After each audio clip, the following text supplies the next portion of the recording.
Les fotos panoràmiques i les fotos 360 crec que són un dels formats més poc aprofitats de les càmeres del dron.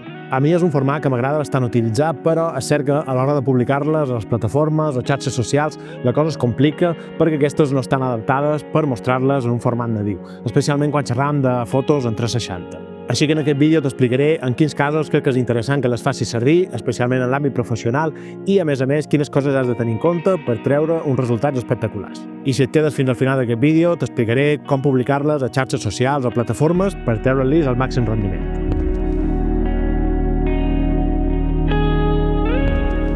Com et deia abans, les fotos panoràmiques i les 360 és un format que m'agrada molt fer servir, especialment en l'àmbit professional, perquè crec que poden ajudar a transmetre molta força, com per exemple una panoràmica de paisatge o mostrar una perspectiva original d'un lloc.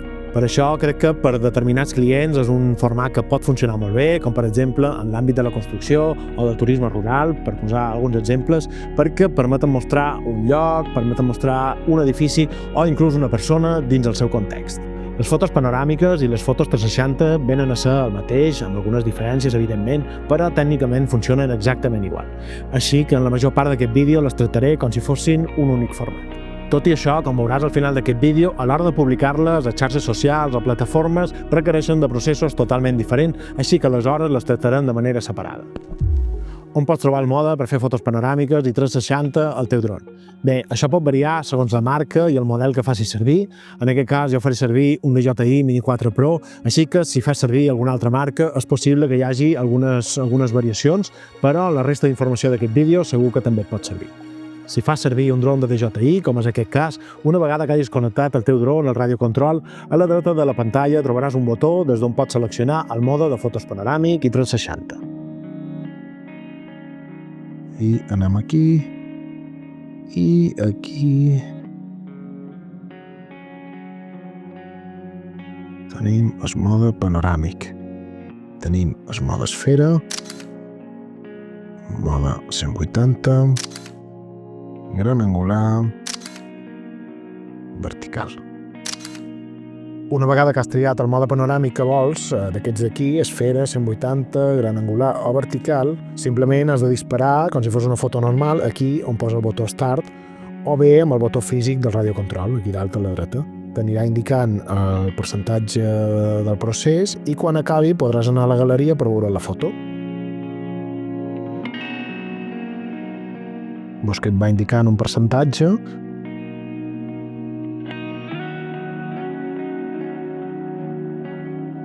I ara, quan arriba al 50%, acaba de fer fotos i processa la imatge per corregir-la i donar-li un format panoràmic.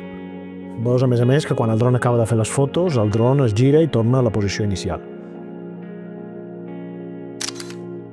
Una cosa important que has de tenir en compte és que mentre estàs fent les fotos panoràmiques no es poden moure les palanques del radiocontrol, perquè si no veuràs que s'atura. Farem ara format gran angular, i veuràs que si jo moc les palanques del radiocontrol em surt un avís aquí i es para la panoràmica. I des d'aquí, si vas a la galeria, en aquest botó d'aquí, veuràs que ja te mostra les fotos muntades, inclús les 360. Aquesta és la vertical. Aquesta és una altra. Aquesta és una esfèrica, dues imatges, perquè crec que és la que he emparat durant el procés. Aquesta és la més àmplia. I aquesta és la 360. Com veus aquí baix, tens una opció de visor de fotos 360 i si li dones, t'ensenyarà la foto i podràs navegar amb la pantalla del radiocontrol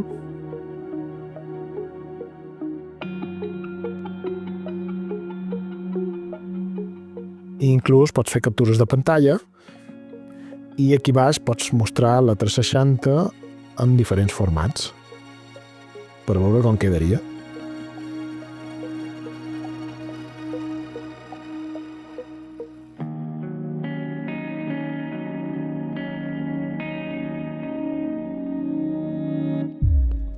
Quan vas a fer fotos panoràmiques o 360, el primer que has de determinar és com guardaràs els arxius d'aquesta foto.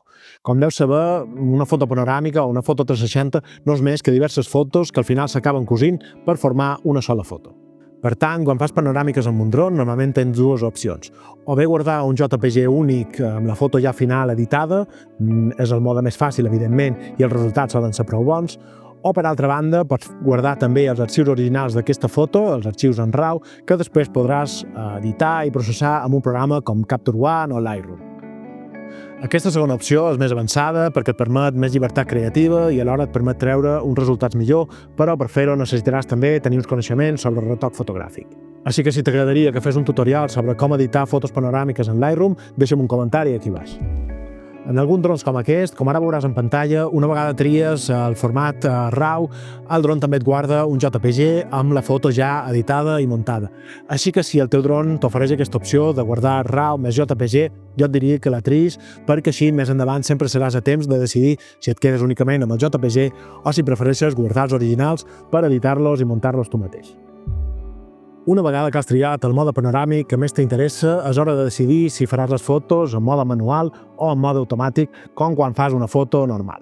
Però, a diferència d'aquestes fotos normals que fas amb una càmera, jo et diria que en aquest cas, almenys per la meva experiència, sempre és millor triar el mode automàtic o semiautomàtic. I això per què? Com dèiem abans, una foto panoràmica o una 360 no són més que diverses fotos cosides entre si, i per tant és normal i és molt habitual que la llum canviï molt entre una foto i una altra. Per exemple, en una foto panoràmica de paisatge, el més habitual és que a la zona del cel hi hagi molt més llum que a la part de terra. Com veus, a la zona del cel hi ha bastanta més llum que a la part de baix.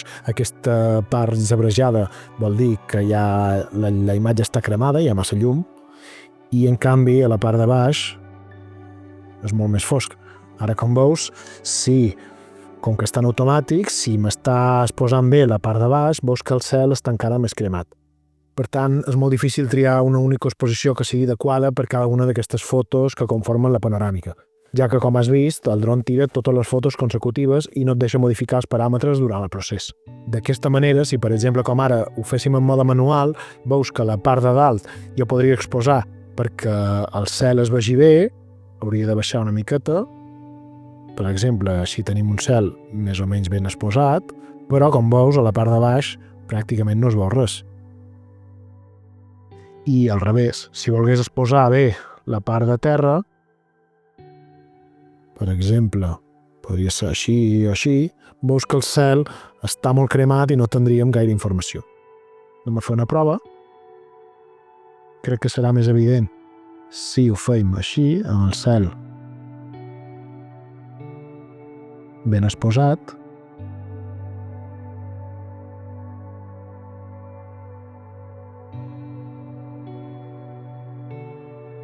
Anem a veure la foto. I com veus, tenim el cel ben exposat, però la part de baix és molt oscura i no tenim pràcticament informació d'aquests camps, d'aquests camins, no sabeu pràcticament res. Si has guardat el RAW, com et deia abans, això es pot arreglar una mica, però l'ideal és que els originals estiguin sempre ben exposats. Per tant, el que recomanaria és que tiris directament en mode automàtic, ajustant la compensació d'exposició. Això seria clicant aquí, i la compensació d'exposició són aquests valors que posen ED baixa, més 0.3. Veus que si els anem pujant, i paral·lelament amb això ens hauríem d'anar fixant amb l'histograma perquè ens doni uns valors adequats. Això seria massa. Podria ser una cosa així. Li donem, i ara veus la diferència.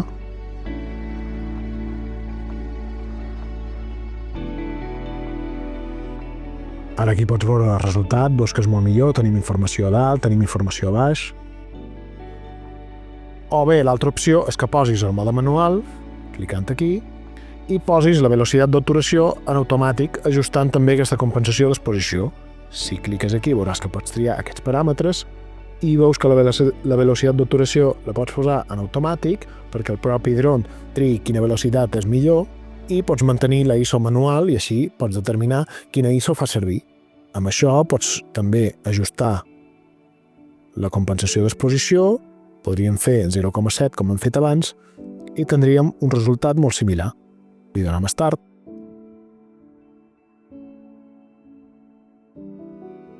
Com veus va canviant aquests paràmetres. La velocitat d'obturació ara està a 80, 1 partit per 60, 1 partit per 200... En qualsevol cas, és important que t'asseguris que la part de la imatge que més t'interessa estigui ben exposada amb aquests paràmetres. En aquest cas, per exemple, com que ens interessava tenir una bona exposició tant al cel com a terra, hem posat una compensació d'exposició de 0,7 i així més o menys està tot ben exposat. A més, pot ser interessant fer servir un filtre polaritzat, com en aquest cas per evitar alguns reflexos, que aquí no n'hi ha, però també serveix per donar una miqueta més d'intensitat als colors. Passant ja a un nivell més estètic, en aquest tipus de fotos és més complicat que en una foto normal preveure una bona composició, ja que en pantalla no estaràs veient el resultat final d'aquesta foto. Per tant, quan vas a fer una panoràmica amb el dron, és important que pensis quina composició vols fer i si hi ha algun element que vols destacar a la panoràmica per tal de col·locar el teu dron i que el resultat final sigui el que estàs esperant. A més, has de tenir en compte que no importa com tinguis col·locada la càmera del dron quan vagis a començar la panoràmica, perquè el dron sempre col·locarà automàticament la càmera en posició horitzontal i començarà a partir d'allà a fer la panoràmica. Per això, si estàs massa a prop o, per exemple, massa amunt d'un objecte que vulguis destacar, per exemple, un edifici, és possible que aquest et quedi o tallat o et quedi massa baix d'aquesta panoràmica. Una altra cosa important que has de tenir en compte quan fas panoràmiques és que si t'acostes molt a un subjecte, és molt possible que la imatge s'acabi deformant. En les fotos 360 això no es nota, però si fas una panoràmica, per exemple, d'un edifici i t'acostes molt en aquest, veuràs que el resultat sí que es nota i que aquest edifici està totalment deformat. Això no és una cosa ni bona ni dolenta, però és important que ho tinguis en compte perquè el resultat sigui el que tu estàs esperant. Dit això, una cosa que sempre m'agrada recordar quan xerram de crear contingut amb dron és que no sempre cal estar molt lluny, no sempre cal estar molt amunt per tenir uns bons resultats. Més amunt no sempre és millor. Això és especialment rellevant quan fas fotos panoràmiques o 360 perquè el propi format d'imatge ja et dona la sensació d'estar lluny de les coses. Així que crec que aquest és un bon recordatori per acabar aquest bloc. Molt bé, i ara que ja tenim la nostra foto panoràmica, anem a veure com publicar-la a xarxes socials per mantenir aquest format.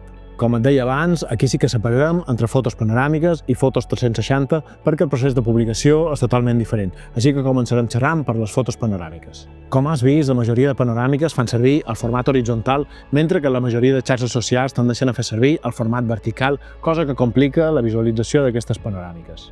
Per xerrar de com publicar aquestes panoràmiques ens centrarem principalment en Instagram, que crec que és la plataforma més versàtil per a aquest tipus de fotografies, així que acompanya'm a l'ordenador que veurem com fer-ho. Una vegada que ets a Instagram o inclús a TikTok, que també permet publicar fotografies, tens tres opcions de publicar aquestes panoràmiques en format horitzontal. La primera seria publicar-la tal qual. Això pots fer-ho, evidentment, des de la pàgina web d'Instagram o inclús des del telèfon mòbil, però anirem a Meta Business perquè aquí ens permet previsualitzar com quedaria el feed i crec que s'entendrà millor el que vaig a dir. La primera opció és publicar la foto panoràmica horitzontal tal qual. Però, com veus aquí, el principal problema és que ocupa molt poc espai de pantalla al telèfon mòbil. Això estratègicament no t'interessa perquè el fet d'ocupar poc espai de pantalla al telèfon mòbil té més probabilitats de que la gent ignori la teva foto. Per tant, la següent opció que tindries seria publicar aquesta mateixa foto però rotada 90 graus, de manera que quedi aquesta panoràmica en format vertical. Aquí, com veus, està ocupant més espai de pantalla, per tant, estratègicament podria ser millor, però, com veus, hi ha una part d'aquesta panoràmica que està retallada.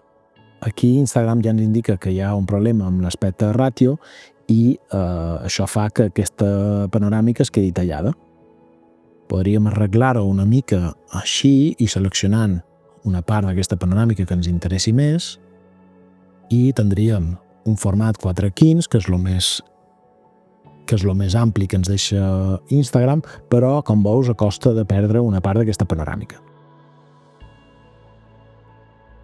Per tant, l'opció que crec més interessant per publicar una panoràmica horitzontal és retallar-la en diversos trossos i publicar-la a Instagram en diferents fotografies fent un carrusel. Això pots fer-ho amb programes com Photoshop o en Canva. Si no saps com fer-ho i t'interessa que faci un tutorial, deixa'm un comentari i en aquest cas jo ja ho he preparat per fer-ho ràpid i quedaria així. Selecciones totes les fotos, en aquest cas he dividit la panoràmica en 3 i com veus aquí ocupam amb un format 4:15 tot el màxim de pantalla que ens deixa Instagram i a mesura que anem passant diapositives anem veient tota la panoràmica. No la podem veure d'un sol cop d'ull, però mantenim més espai de pantalla i, a més, no hem de retallar aquesta panoràmica. Complementàriament, com a darrera diapositiva, podríem afegir la foto panoràmica completa. D'aquesta manera tindríem 3 diapositives amb la panoràmica per fragments i una darrera foto amb tota la panoràmica completa.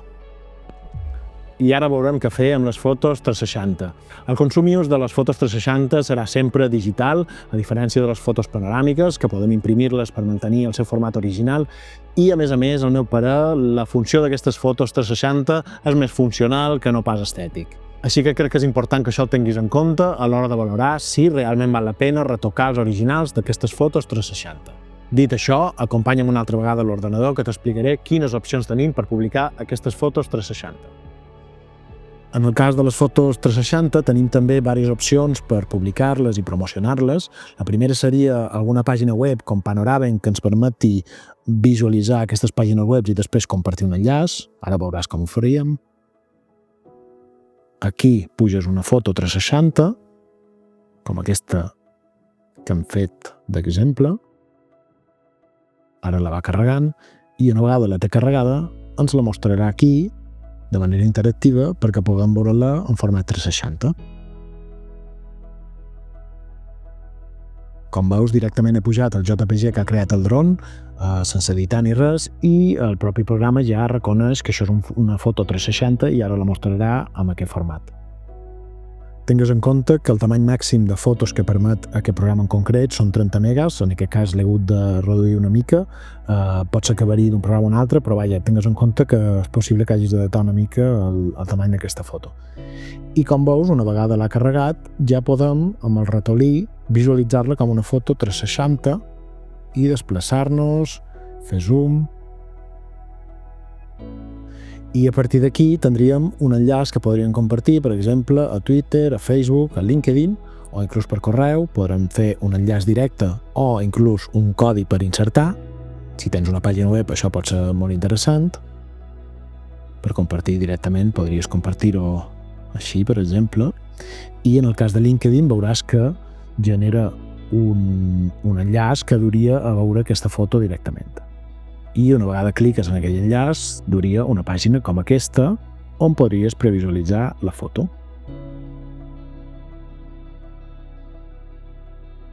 Una altra opció per publicar una foto 360 seria en Facebook. Ja sé que és una pàgina que no està ja molt de moda, però sí que és cert que reconeix les fotos 360 i permet publicar-les en format nadiu. Com veus, una vegada l'he publicat, aquí ja ens indica que això és una foto 360 i una vegada la publiquem, vaig a veure si me la deixa publicar, i una vegada que l'ha publicada, com veus, aquí ja ens surt el visor 360 i ens permet moure'ns a través d'aquesta foto de manera interactiva.